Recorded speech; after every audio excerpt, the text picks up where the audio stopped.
From nonfiction books, we turn to something just as powerful, historical fiction. Because in Latin America, fiction has never been an escape from history. It has been a survival strategy, a record when archives were silent, a memory when official narratives erased entire communities, a way of telling the truth when the truth could not be spoken openly. These 10 novels do not invent history. They rebuild it emotionally. They take revolutions, dictatorships, colonial trauma, exile, migration, and cultural memory, and translate them into stories that breathe. If you've ever wondered why Latin American literature feels so urgent, so political, so haunted, this is why.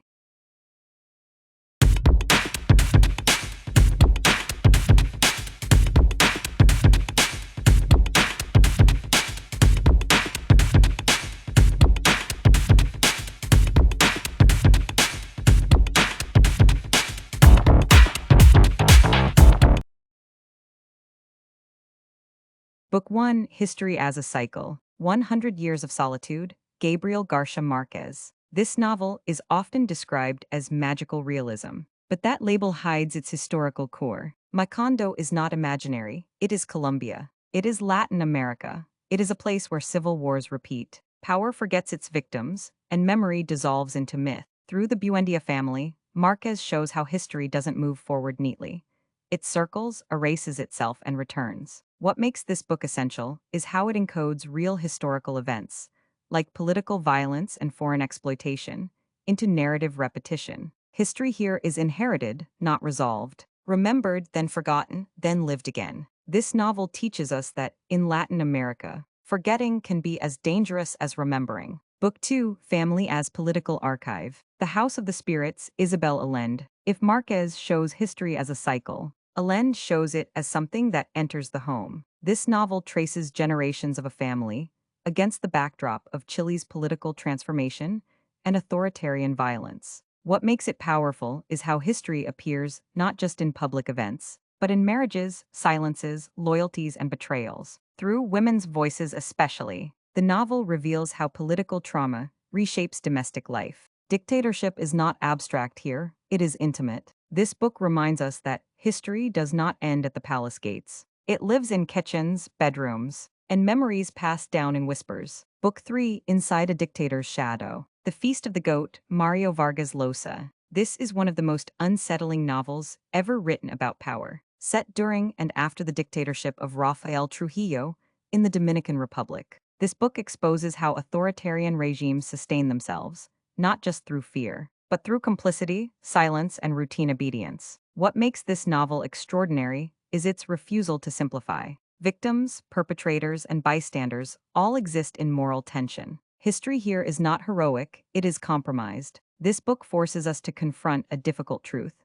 Dictatorships survive not only because of violence, but because ordinary life adapts to them. Book 4, Revolution in the Domestic Sphere. Like Water for Chocolate, Laura Esquivel. This novel proves that history doesn't always arrive with guns and speeches. Set during the Mexican Revolution, it locates political upheaval inside food. Ritual and the female body. Recipes become archives. Cooking becomes resistance. Emotion becomes memory. By placing women's experiences at the center, the novel challenges male-dominated historical narratives. It asks whose revolutions get remembered and whose are reduced to footnotes. This book shows that cultural history often survives where official history refuses to look. Book 5, Dictatorship Across Borders. The Brief Wondrous Life of Oscar Wao Junot Diaz. This is a novel about history that refuses to stay put. Through the story of a Dominican-American family, the legacy of Trujillo's dictatorship crosses oceans, languages, and generations.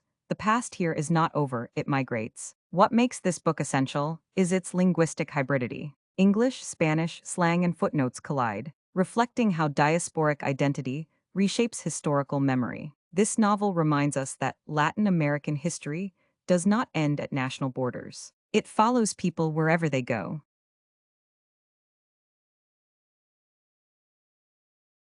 Book 6, Power and Language. I the Supreme, Augusto Roa Bastos. This is not an easy novel, and that is intentional. Focused on Paraguay's early dictator, the book dismantles the idea of a single authoritative voice. Documents contradict themselves, narration fractures, language becomes unstable. By doing this, Roa Bastos exposes how power manipulates language itself. Who writes history, who edits it, who controls its tone. This novel is essential because it shows that authoritarianism is not just political, it is linguistic. Book 7, Revolution and Myth. The Old Gringo, Carlos Fuentes. Set during the Mexican Revolution, this novel examines how revolutions become legends. Through the presence of an outsider, Fuentes questions who owns history and how stories are shaped by perspective. The revolution is not romanticized, it is interrogated. This book reminds us that history is never neutral. It depends on who is telling it and why. Book 8, Forgotten War, Rebuilt Memory. The War of the End of the World, Mario Vargas Llosa. This monumental novel reconstructs a real,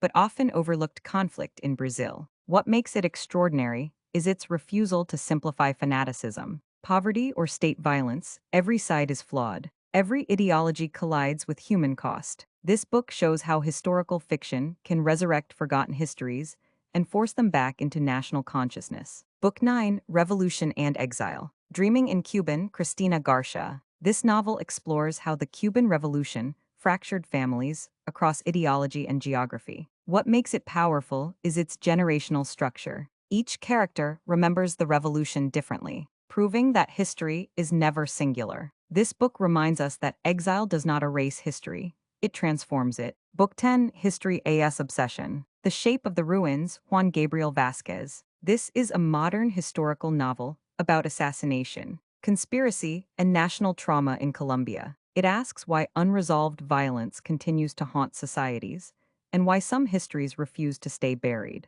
Ending with this book brings Latin American historical fiction into the present, reminding us that the past is still negotiating its meaning. Why fiction REMBRS? These 10 novels prove that in Latin America, fiction is not a supplement to history, it is one of its primary forms. They preserve what was silenced, complicate what was simplified, and humanize what was abstracted. Together, they show how storytelling becomes resistance, memory becomes survival, and literature becomes history's most enduring archive.